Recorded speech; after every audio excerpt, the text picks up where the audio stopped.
স্বাধীনতা ও জাতীয় দিবস উপলক্ষে আয়োজিত আজকের এই অনুষ্ঠানে উপস্থিত সম্মানিত সভাপতি, উপস্থিত বিভিন্ন রাজনৈতিক দলের নেতৃবৃন্দ, উপস্থিত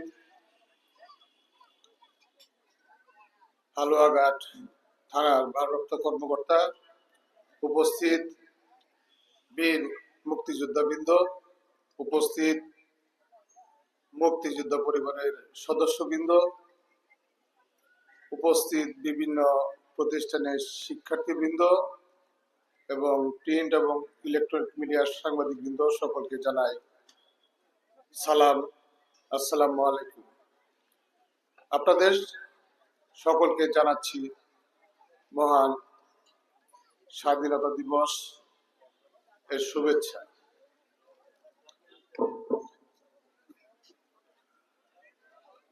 উনিশশো ৭১ সালে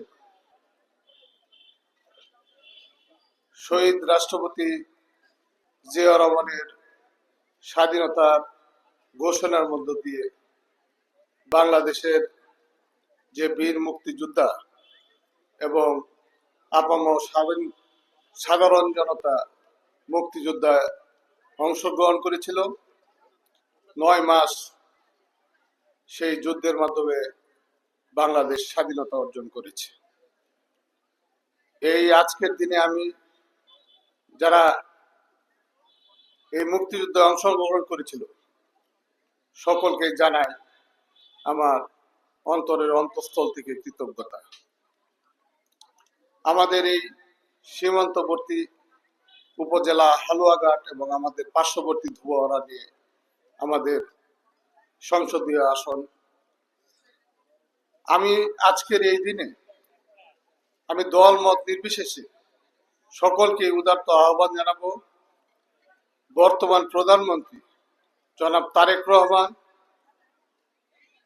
এই তার সুদূর্ঘ নেতৃত্বে দেশ পরিচালনা করছেন।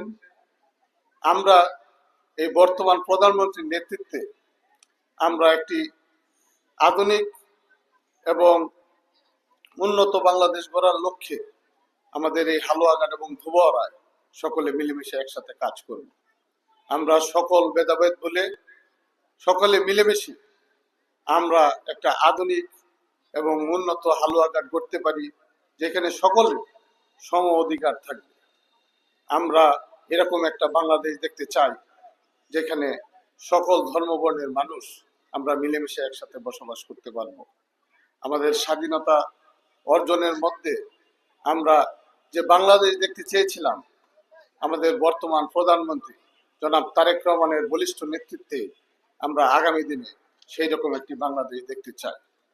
আজকের এই দিনে আমাদের মহান মুক্তিযুদ্ধে যারা শহীদ হয়েছেন তাদের গভীর শ্রদ্ধার সাথে স্মরণ করে আমি আমার বক্তব্য এখানেই শেষ করছি। ধন্যবাদ সকলকে। আসসালামু আলাইকুম।